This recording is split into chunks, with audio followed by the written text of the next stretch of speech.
This podcast is a special release from our Conference of Champions event, which originally aired in the fall of 2022.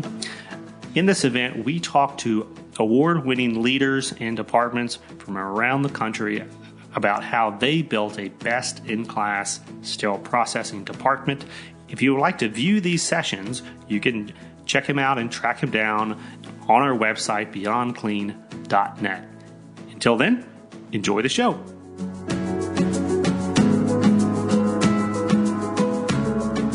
All right. Good morning. Hi, everybody. Welcome. I am Brett Norton with Beyond Clean. Our speakers in this first session that Hank will be hosting are first, Courtney Mace Davis.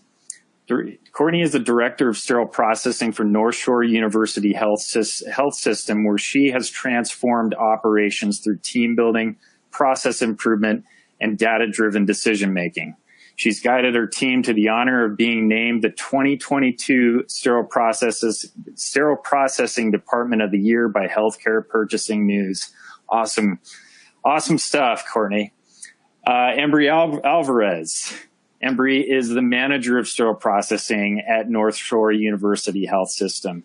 He originally started his career in supply chain and later specialized in supporting the operating room, where he learned about sterile processing. In his current role, Embry helped assist as a department and organization to improve processes, develop new processes, provide education, and achieve the 2022 HPN Sterile Processing Department of the Year Award. Karen Moore has been devoted to healthcare for over 25 years. Much of this time has been in sterile processing and surgical services and facilities with multiple facilities or specialties, She has a passion for standardization and process improvement, as well as supplying staff with the training and education needed to make a difference in all we do for those we serve. The presentation title for this session is Connections and Quality: The Power of SPD Partnerships. What is the power of creating partnerships in the perioperative setting? How do those partnerships impact sterile processing success and quality of patient care? Find out in this panel discussion with the all-star team from the North Shore University Health System. Hosted by our very own Hank Balch, you'll hear how North Shore's SPD team learned how to engender respect for their role through cross-departmental partnerships, accountability, and automation. So let's get started. Let's welcome our panelists. All right, thank you, Brett. And welcome everyone to the 2022 Beyond Clean Event Conference of Champions. So excited to get into the North Shore story today. And in all these sessions, we were talking before we went live with our guests for this first session. I want practical takeaways. I want folks to be able to listen to these stories and, give a great round of applause for a job well done. Always proud when we see sterile processing teams excel. But also we want to be able to take some things home with us and, make our own changes in our own sterile processing department. So without further ado, I think we've had a lot of intros here. Let's get into some meat of the conversation. Let's just start with, who you guys are and how y'all ended up at North Shore in particular. I know Brett kind of gave the bio, but Courtney, let's start with you. What makes you tick? And, how'd you end up at that particular facility? Well, first of all, good morning, everyone. And thank you, Brett and Hank, for having this event. I think this is a really exciting day. So thank you for having us. We appreciate being here. I guess, what makes me tick is people and people development and doing things differently and better. There's always a better way. And that was the feeling I got from day one, walking into the North Shore team. I had a 2-day interview for a sterile processing director. And it's interesting because with all the recruitment going on now, sometimes you hear people say, man, you should know right away. I took it completely the different direction, in that this institution system values sterile processing. And actually, Embry and Karen were on the interview team when I started. So really wanted a place that valued sterile processing, and that's how I ended up here. I love that. I actually want to go back to that story here a little bit later about that interview with you guys. But before we get into that, Embry, let's go to you. Like, what's your background a little bit more outside of your bio, of course, and how did you end up on that team? So I originally, like Brett said, started off in materials. I got an opportunity to work in sterile processing. I actually started working in sterile processing on night shift as an uncertified technician. I ended up getting some hands-on experience and getting my certification, and then stepped into other roles as a senior technician, supervisor in my current role. So what makes me tick is me seeing the team develop, me seeing the team improve, and working with other team members. I could say that that's what makes me tick. I love that. I love that. And I see that, you know, we've been connected on LinkedIn for a number of years, and I have seen that outflow even through like your social networking. So that's a great share there. Karen, what makes you tick? And like Brett said, you know, 25 years in healthcare service. I mean, that's a tremendous achievement all by itself without this big award. But, you know, what brought you to North Shore and what has kept you there? Well, yeah, 25 years in healthcare, majority of it in sterile processing, and at multiple organizations. What has really kept me here is seeing all that you learn at every single place you go, and what you learn there. When you go to the next place, you realize how you can use what you have learned at that place. And each place you go, I really love learning more and putting that learning into action and helping others. And as I was in sterile processing, what really makes me tick is just when I realized the importance of everything that we do beyond processing, assembling the trays and sterilizing. What happens after that? And how can I share that with others and make sure they see that this is not just a job, this is really something special that other people have no idea exists. Oh yeah, that's the right. Like you're constantly surprised when you talk to family and friends or just, you know, someone on the street about, hey, like, what do you do? And you get to explaining and their eyes get bigger and bigger and bigger. And you're like, whoa, like they reuse the instruments. Whoa, there's people that are like inspecting and cleaning and testing and packaging. I mean, it's really, really cool. And then Karen, even to your point about, you know, being in a place that provides those constant learning opportunities, I think that's something that has come up in all the years of my experience too, that you never arrive. You don't ever get to the place where you know everything there is to know about sterile processing or even a part of sterile processing. You're always on that journey, and that's such a cool industry to be a part of that it is constantly changing and then constantly challenging to apply that knowledge, as you said, you know, to where you are, whatever department that is.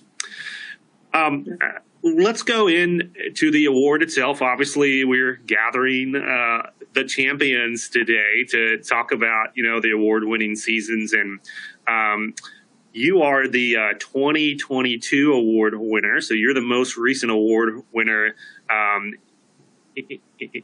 in this conference today.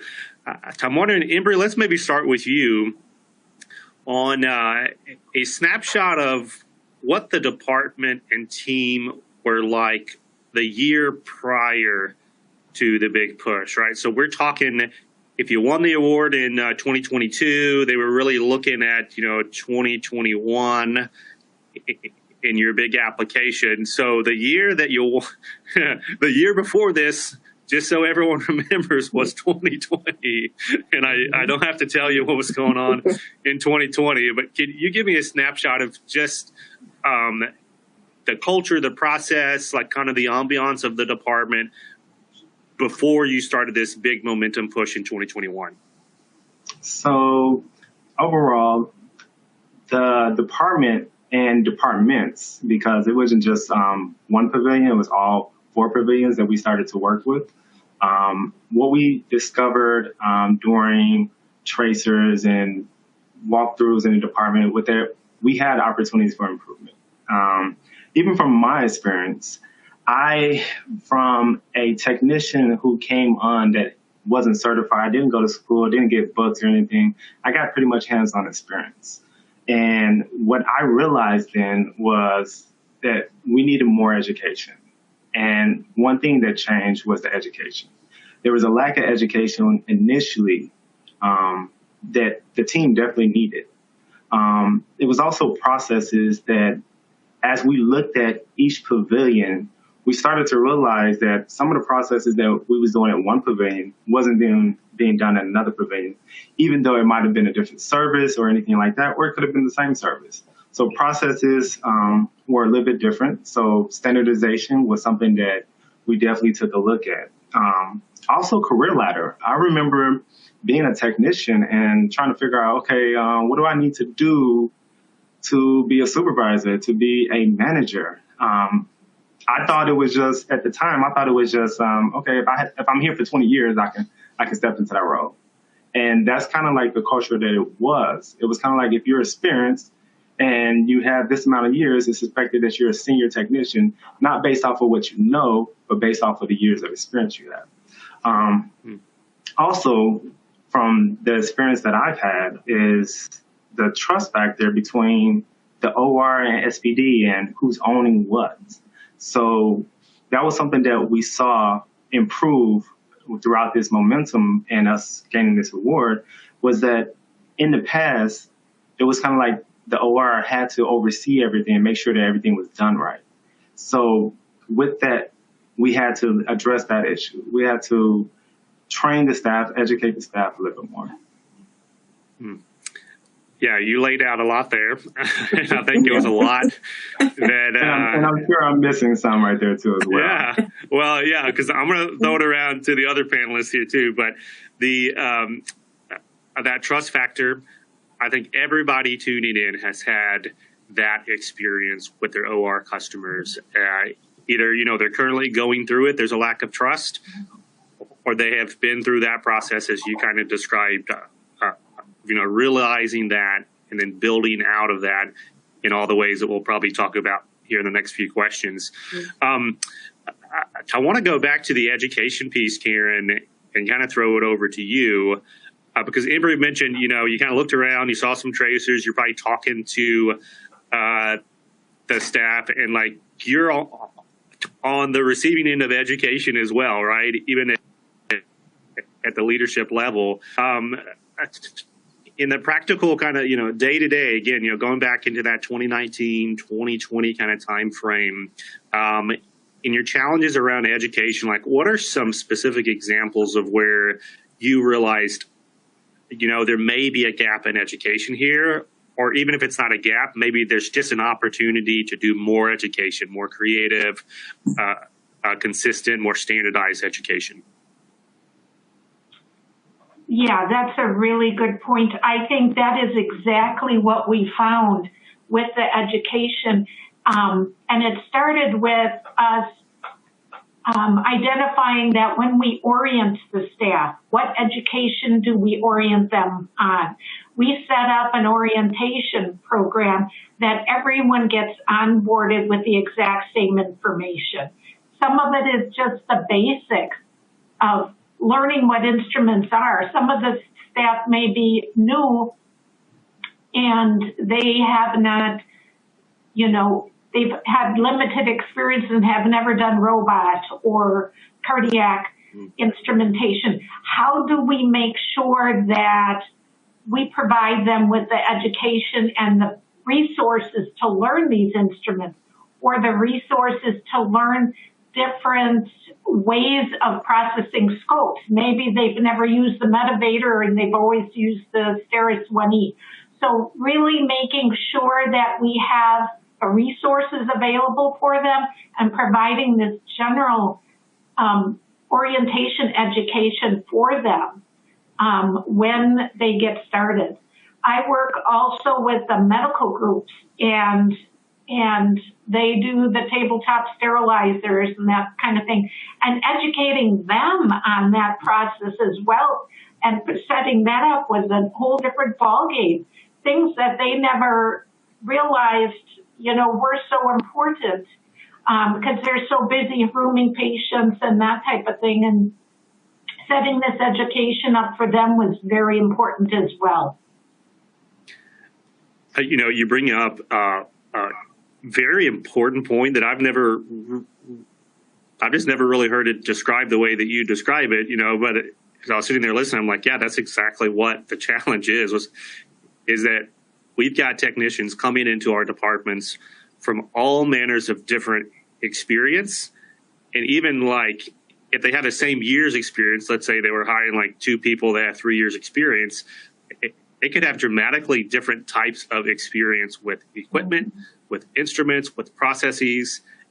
And then at the end of it, through that onboarding education program that you're describing, we need to make sure that everybody at the end of that process now has that experience inside that competency level in everything that we do at our facility. So the challenge is like everyone's starting at a different place, but everyone needs to end up at the same place through the onboarding and through that competency. And man, like that is really a unique, well, it's not a unique challenge, but it's a complicating challenge that everybody has to kind of get that fixed for. So I want to come back to that later when we talk about processes. Courtney, I want to throw over a follow-up out of what Embry said earlier about career ladders. And, maybe this will even go into the buy-in around this push toward this award-winning season, for the whole team, because we talk about that a lot. Like, how'd you get everybody else to buy in? It's one thing to get the leaders to buy in and say, like, we're going to build something awesome. It's a whole other thing to get everybody, like, from the top to bottom, from left to right, everybody's on board with the mission. And I got to think that, career ladders is one thing that everybody can get behind. So kind of talk me through what that conversation was and how you approached that topic in particular. Yeah, I think, when I think about all of these things, to me, a lot of it goes towards the staff engagement. So really, to me, that's the bottom line is I need our staff engaged. And even with a career ladder, we can look at, there were different levels of the organization. We wanted to make sure that people could move up. I think part of that also is teaching people is that breadth of experience in their current roles too. So a manager today, even though we had managers 3 years ago, looks completely different than what a manager 3 years ago does. And I think it's laying out those expectations and that development too, so that they have that sense of pride. The director looks completely different, so that we have a sense of pride that we're doing more today than we were yesterday.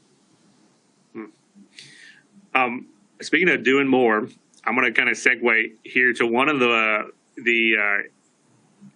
I'll say surprising themes that came up as I was preparing for this conference. I was through all the write-ups and I was creating like some talking points that I want to make sure to highlight from all of these teams. The one theme that just kept coming up again and again and again was point of use. And I knew that was a hot topic in the industry, but I didn't realize how critical of a piece it would be in these best-in-class stories, because I really feel like on that topic in particular, if you start getting that right and everything that it takes, just like what you're talking about, all the staff engagement that it takes to get point of use right, all the education like Karen talks about and getting point of use right, like all of this kind of ties in right at the beginning. So Embry, like, let me throw this one to you, I guess. It in our reprocessing workflow, like it kind of starts in some sense at the point of use. Why did y'all start there? Like, why was that area of the whole workflow, everything that you could focus on, all the challenges, all the gaps, like, why did you start at the point of use? And why was it such an integral part to building toward the success that you've experienced? So for the department, starting at the point of use treatment was important because of the fact that, everything from the OR that we send down, we have to reprocess.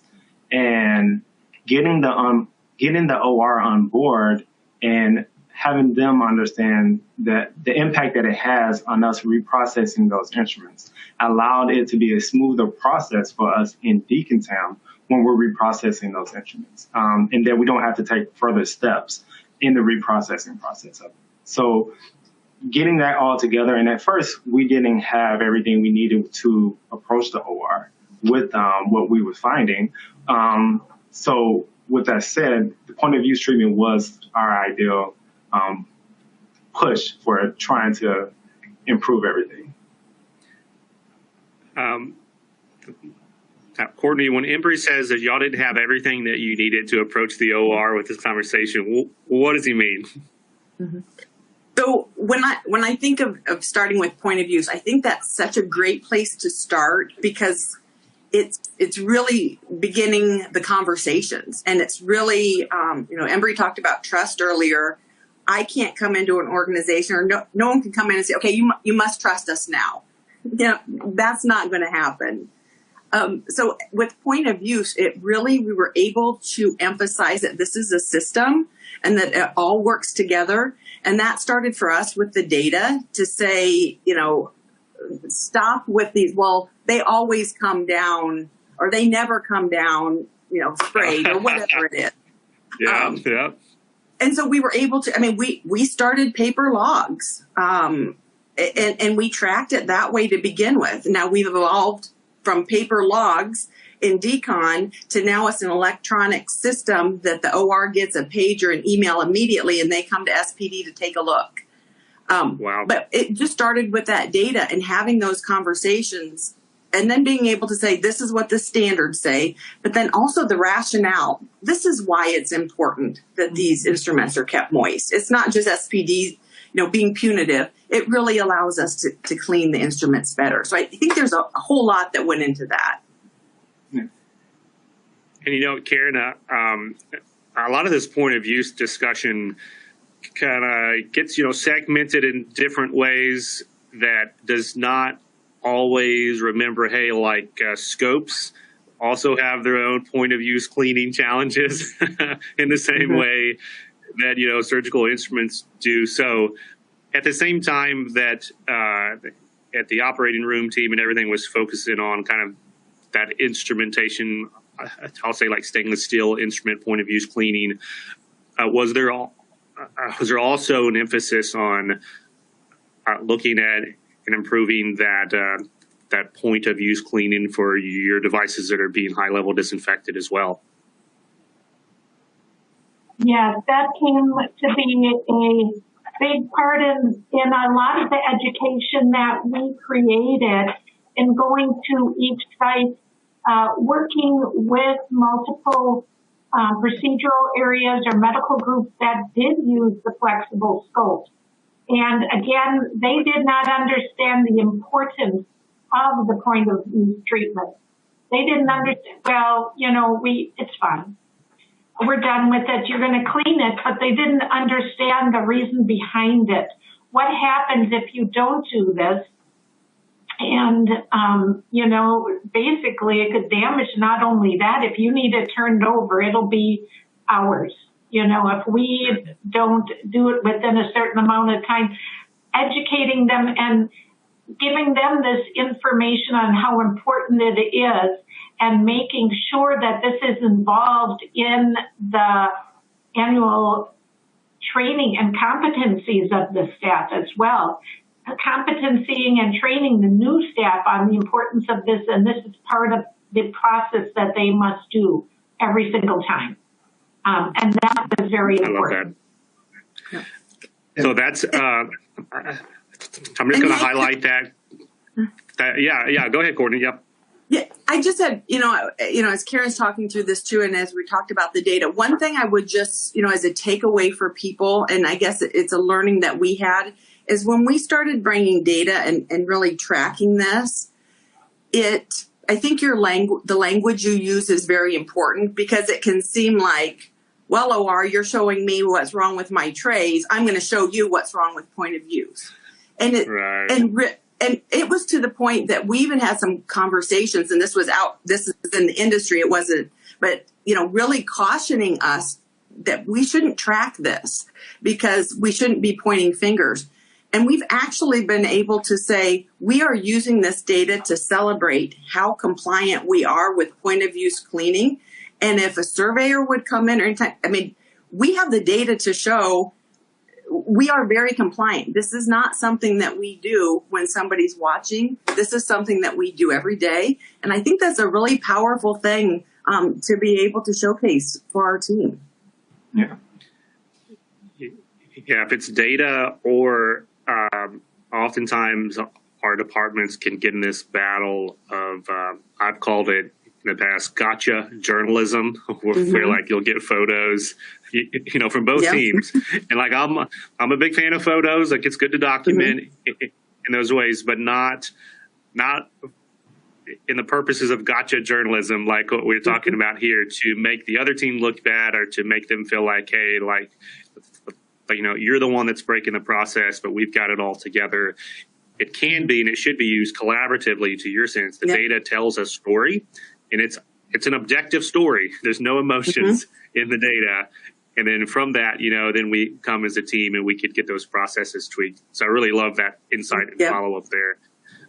I also want to highlight, something that Karen said too, that's another practical takeaway is that point of use cleaning in the annual competencies of other departments outside of sterile processing. I think we do a lot of conversations around, hey, get our competencies created and up to date and standardized, and all that is critically important. But then this point of use thing is like, those are not our people. Like we don't do competencies on them. There's another department that does competencies on them. So getting that point though added into their competencies on a regular basis and during that onboarding, so many folks struggle with like new techs coming into the OR, new nurses or travelers, right? Coming in and they're not familiar with our processes, with our policies. And if there's not a good competency check in that orientation onboarding process, then you can get those outliers, adding up pretty quickly if you're not catching them along the way. So I think that was a great point there, Karen, as well. Let's talk about the people in this story. Obviously, at the heart of any great success story, there's going to be people behind the story. And I know everybody coming on for the conference today, like you would love to just bring your whole team, right? It'd be great to have like 20, 30, 40, 50 folks on to be able to tell the whole story from everyone's perspective. But I want to kind of speak to y'all in that vision, in that vein, from the people part of it. Can you give us some highlights on how the people part of this led to the success, led to the award? Like, what about the people here, like, really just a unique experience, process improvement, growth?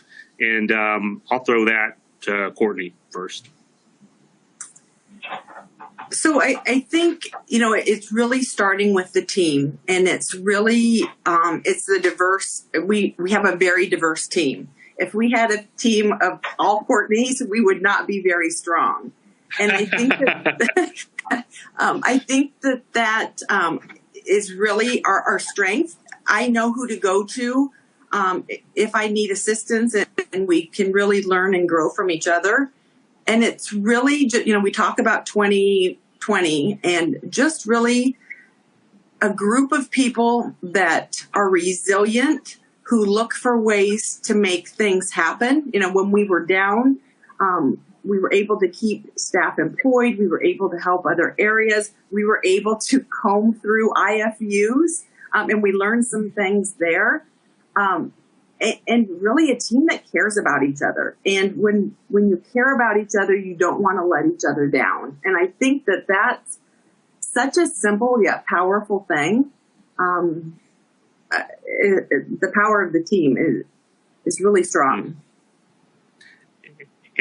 And that's not something, Embry, that you can put in an orientation process and say, hey, we're going to teach you to care about each other. Right? Yeah. I don't know if that can be taught, but it's hired. You can hire that type of culture in. You can reward that type of culture. But kind of talk us through, like, what that team dynamic that Courtney's describing. Like, how do you manage the culture in your department? I guess that's the way to ask it. I would say by just explaining to everybody the why behind everything, why the changes we're making, and what impact it has on the procedures, on the patients, what it has on the organization. I would also say that, just explaining to everyone how easier it is to get something accomplished together as a team versus doing things where you have a select few individuals that's doing everything and then everyone else isn't. So explaining to the team exactly working together as a team to accomplish a goal and what our goals are, not just expecting people to just do something. From what, to piggyback on what Courtney said, I lean on a lot of my colleagues who are managers because they came in with different experiences.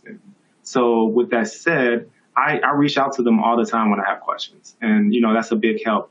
And that's the same atmosphere that we want for our department, is that they reach out to each other and they work together to try to resolve any issues or concerns that may come up in the department. I love that. On the training piece there, Karen, obviously training and culture go together, even though there's some things you can't necessarily train, but you can definitely lead by example, right? I want to ask you, though, in particular, the team approach to training. And I've seen this a lot in departments around the country. Like, you'll have a department educator, and there'll be kind of this assumption that, hey, we have an educator, and so they're the only person that can or should be doing any kind of training or teaching, right? Because that's their job, and everyone else's job is just to get the work done.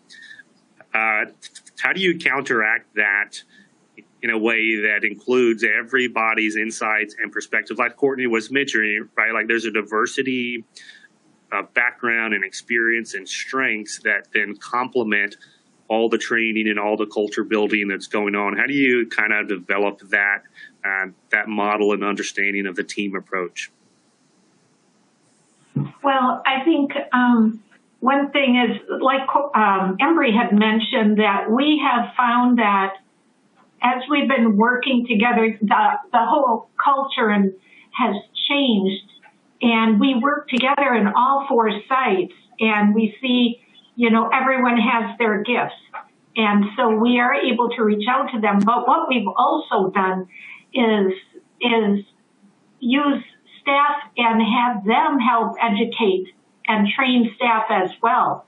Build them up in this other position that they can work together with staff in training and educating on new scopes that come in, new processes. They can help identify where we need in-servicing for new staff and identify those things. But with that being said, also that we have worked together as a team, but all 4 hospital sites, we through this time, we've had staff go from site to site to help each other out. And so it creates this team like they know each other now, where before we didn't even know who worked at that other site. Now we know Bob works over there, and we're going to see him. He's coming to help us when someone calls in. And it's just seeing that collaboration of working together.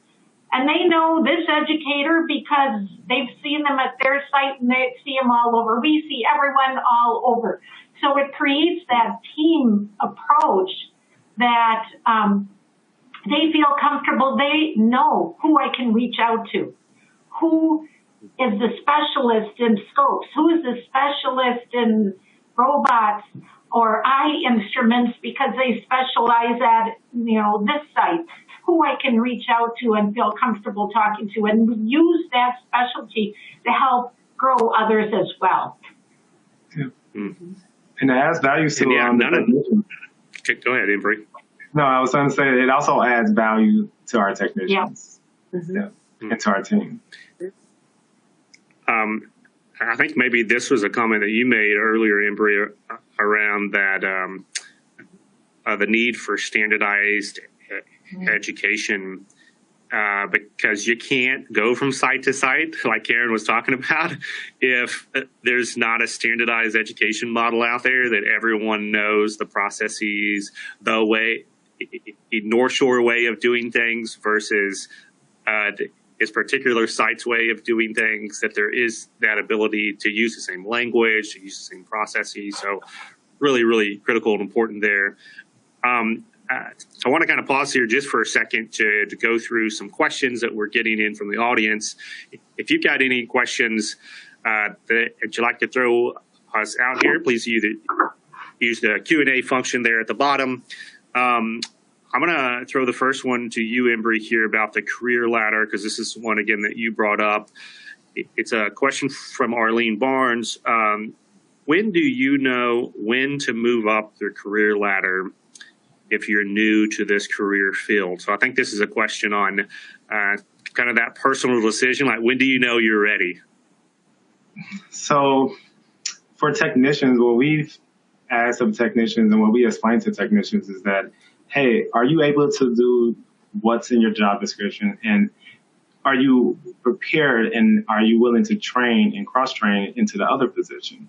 I think when it comes down to going up that career ladder, I think that there's a lot of consideration in regards to the experience and what you're bringing to that position. Like I said, there was positions that I stepped into that I felt like, hey, I wish I would have had a little bit more education before I stepped into this position, because of the fact that I wasn't prepared for it. And I feel like there's a lot of technicians that weren't prepared for positions that they was put in. And that was probably because of the training that they had. And now the culture is that we're preparing individuals to be prepared for that position that they want to go into. And also being able to voice their opinion, saying, hey, this is where I want to be at. Asking that question during the interview, saying, hey, what do you see yourself in 5 years? Do you want to be a manager? Do you want to be a supervisor?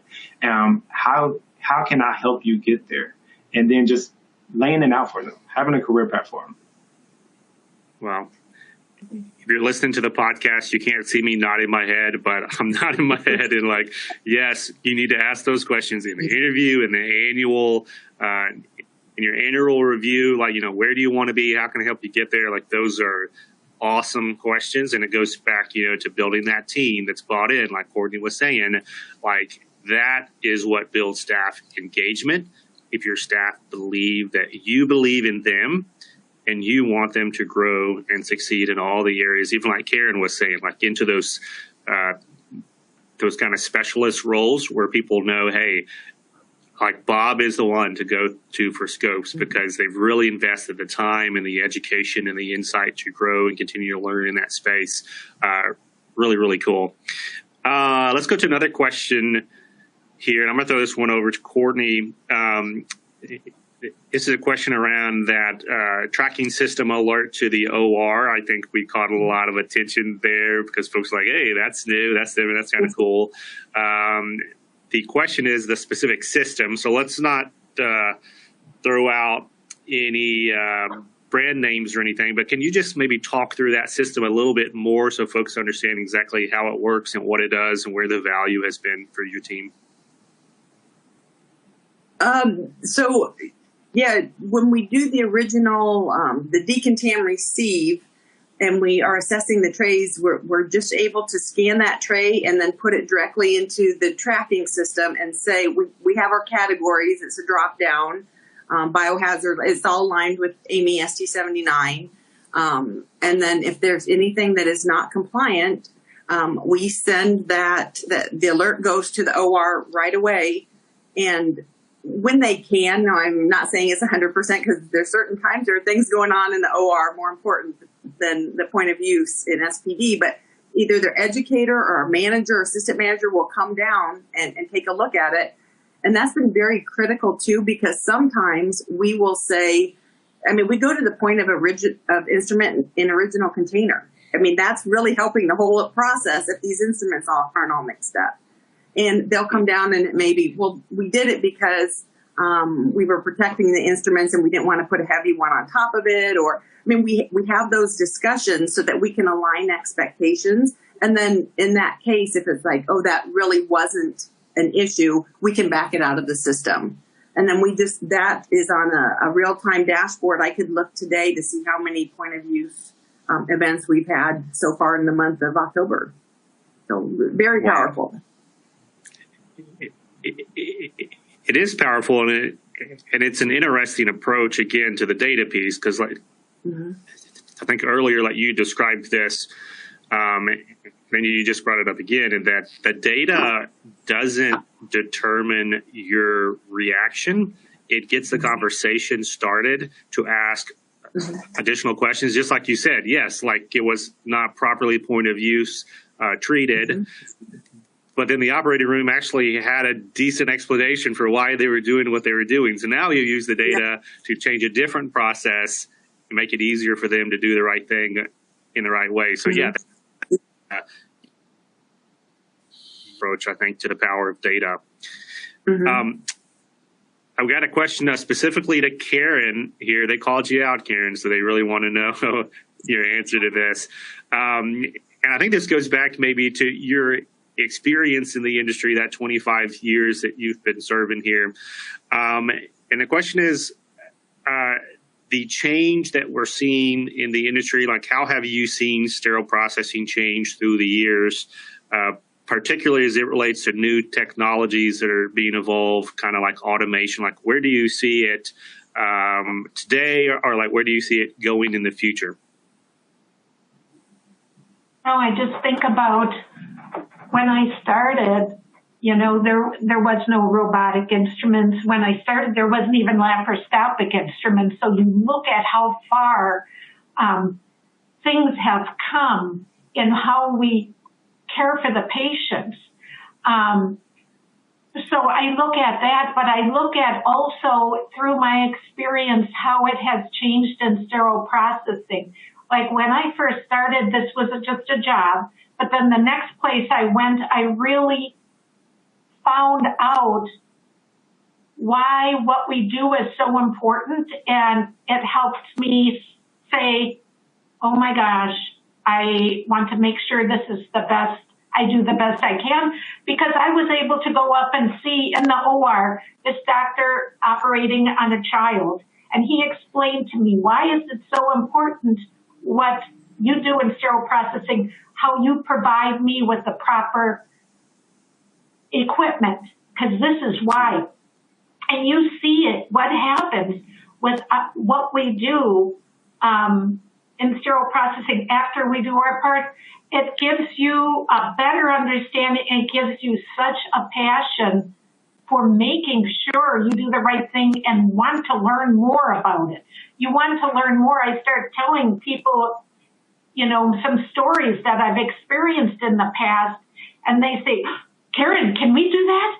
Can we go up and do it? Come on. You know, and so they want to learn more. And so just, you know, sharing how things were in the past and seeing where they are now and helping them just get more involved in that helps us as a department, as a career, to do the best. And as Courtney mentioned, that career ladder, what we do here is something that I have never seen before. They're so supportive in, like Embry said, where do you see yourself in 5 years? In finding a way to build those staff up and bring them to a place that they see they want to be after they've seen all they've learned here. They have a passion to make a difference and to grow in this industry. I love that. I love that. Yeah, those experiences, if you ever get to go see a surgery as you described, they really are formative in the career have a new sterile processing technician or an experienced one who's never actually seen those surgeries. And I know we've said it a number of times on the podcast before, but the surgical instrument is the only thing that comes into direct contact with the patient. You know, the doctor has gloves on, they're not touching the patient, but those surgical instruments that we touched, like, they're going skin to skin with the patient. They're going from our skin in the assembly area through sterilization to the patient's skin in the OR. It's very cool. You're making me get emotional now, Ken, so let me move on before I get too emotional. Okay. We got about 10, 11 minutes left here, and I want to talk about processes and products. You know, Beyond Clean's philosophy is we need all three of these things. We need the people. Mm-hmm. We need good processes. Obviously, we've been talking about a lot of the processes along the way here, and we need products to do our jobs. But let's start on that process piece, because the theme of this session is connections and quality. The power of sterile processing partnerships. So quality, you know, really built in there at the ground level, at the foundation. How did you define it in this process, Courtney? So everybody wants quality. Everybody's shooting for quality. But how did you lay it out as a team, kind of with the vision to say, this is what we're targeting, this is what we're shooting for? And then along the way, how did you track it and see the change? So I think along the same lines as a point of use, you need to align expectations. This is what we expect in sterile processing that's aligned with the standards. This is why. Then we did the same thing with the OR to say, work with our OR partners. And they said, this is what we expect. We expect the trays on time. We expect them to be clean and sterile and complete. And aligning those expectations. And then again, we tracked that manually at first, just from manual count sheets and Excel spreadsheets, because I wanted to see how often it happened. And we were tracking everything. And then in the meantime, now we've been able to put that also in our tracking system. And so then it tracks every month what that rate looks like. We do track it as a rate over trays sterilized. Because, if you have a really light month and maybe your OR quality event stayed the same, it really got worse because, volume matters. So that's something that we track with the data. And, I think, just using that to tell the story and then decide what you need to focus on. Oh, if our number one hitter quality event this month is holes, then we're probably not going to keep working on missing integrators. It's like, let's make the most use of our resources.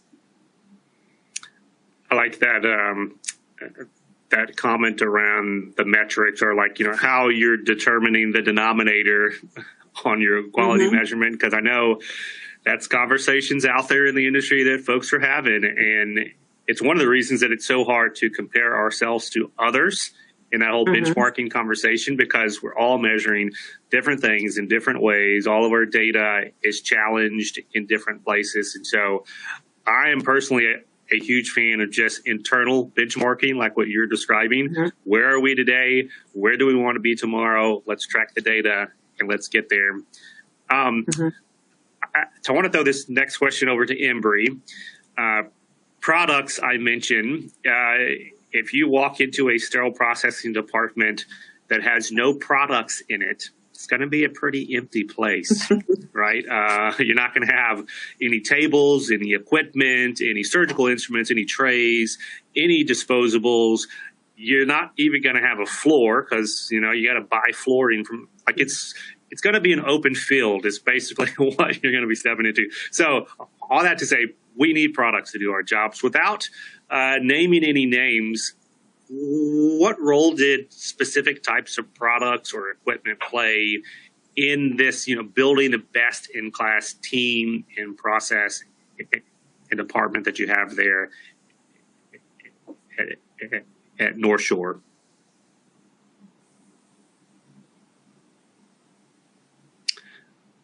I think you may be muted there, Embry. Are you? I would say the automated flushing systems for our lumens, automated systems for our flexible endoscopes. I will also say manifold racks for instrument watchers. If you have instrument, Da Vinci instruments, that makes the process more efficient.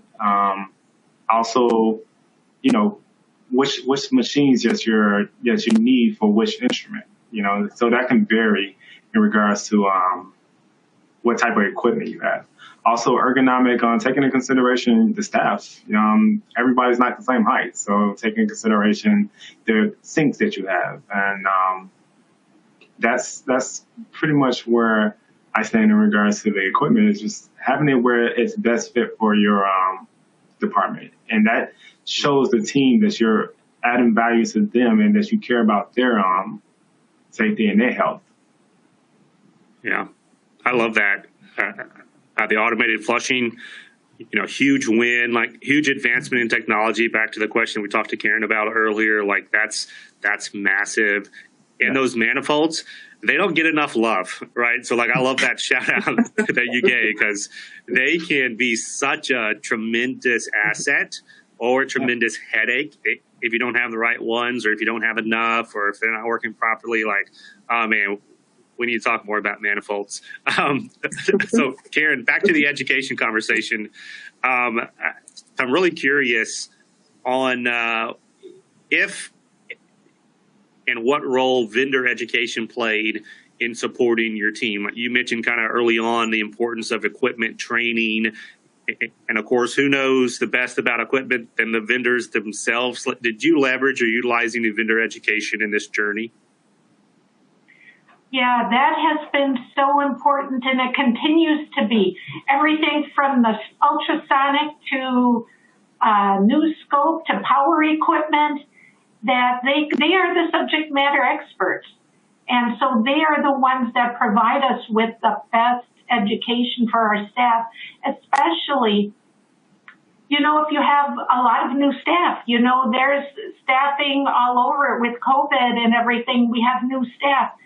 There is no reason why we can't bring them in a number of times to do this education on this new drill or whatever it is, because we have new people. It doesn't mean that our staff, our educators, or our preceptors cannot train them on it, but it's always so good to have that information from the subject matter expert, because they can probably answer questions the educators or the preceptors cannot. Different questions the staff may have about it, like, what are you even going to use this drill on? Just different questions. They will be able to answer that and tell them information that we couldn't. So, and it's been so very helpful. I love that. And you're right. The worst that they can say is no, but you might as well ask, right? Ask and see if they can come in and support. And if they say no, I'm not saying that there's never a good reason to say no, because I know their teams are just as short-staffed as our teams out there today. But it's good to, hold them accountable. If you're spending a lot of money on equipment or supplies, they should be coming in on a regular basis to do that type of education that Karen's talking about. Mm-hmm. As we kind of move to a close here, folks, tremendous conversation, great story, great team. I can feel the passion through each of you, coming through the screen in my headphones here on the commitment, to building that team approach to quality, to education, to connecting with your mission, all of that kind of wrapped up into one. And I want to throw out a question to Courtney, and then we'll go around to everybody here as we wrap up on my last question. But Courtney first.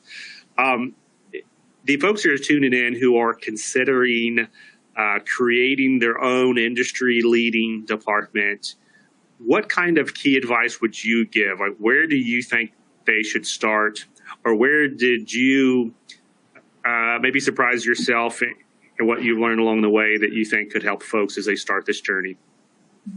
I think a gap analysis, it's not going to look the same for everyone. So it's really being honest with yourself, maybe bringing in outside set of eyes to be candid with what the opportunities are.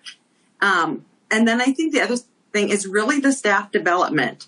You have to teach your staff to be able to critically think, to ask why, to understand, because one person, even if, two, you can't do it on your own, because everyone will keep asking you, what do I do? What do I do? And you really need to empower and develop your staff so that it's not all on one or two people.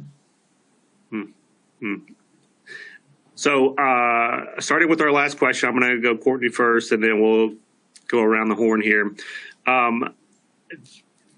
The award is an awesome accomplishment.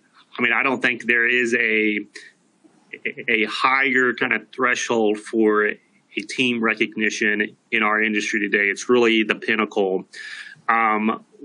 What has been the long-term impact? I know we're not too far, right? So that y'all probably got notified of your win in March or April, right? So you're still probably on the high of, hey, we just won this thing. But in the last couple of months, what's been the longer term on yourself, on your team, on the facility? Like, what's kind of been the conversation since the win?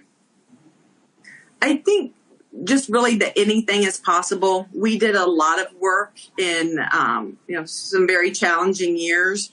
We're always looking at what's next. So we're not really, it's been a great award, but now it's, okay, what are we going to do now? And the recognition that there's so many great departments out there. We were fortunate to have won it. But yeah, looking forward to what's next.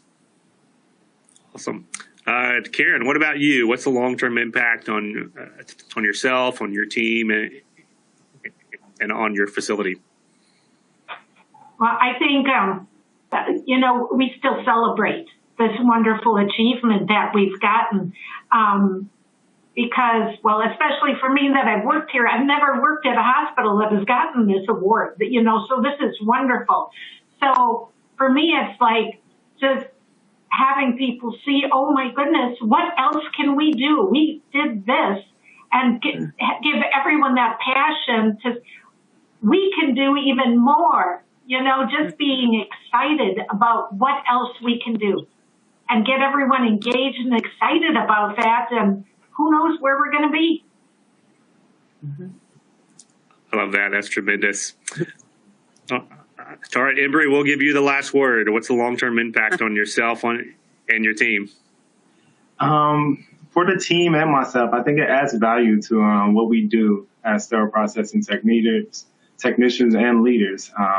It adds value to our industry. When you, like you said earlier, when you explain to people about sterile processing, you have to go into so much details. But getting this recognition has definitely added value to the team and to myself.